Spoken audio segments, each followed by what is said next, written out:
Good day, Sir Solix Pahala. My name is Evelyn B. Dularcon, and I'm 18 years old. I live in Luwai, Bohol, a place that I am truly proud to call my hometown.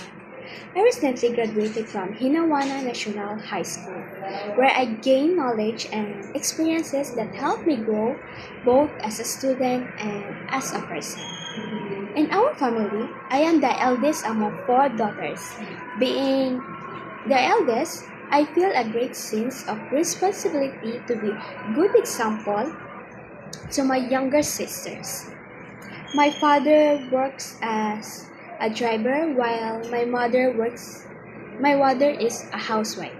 Together they work hard to provide us with love, guidance and support. As the eldest, I have learned to be responsible and caring.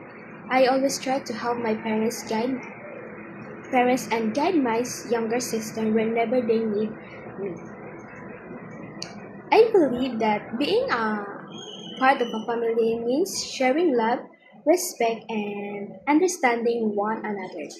When it comes to myself, I will describe my personality as a kind, friendly, and sweet.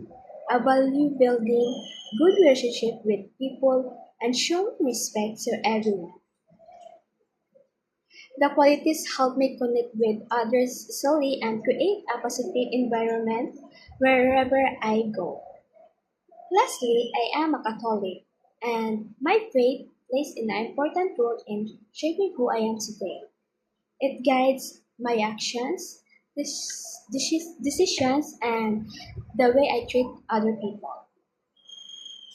I hope to continue growing as a responsible daughter, a caring sister, and a good individual with strong values in life. Thank you.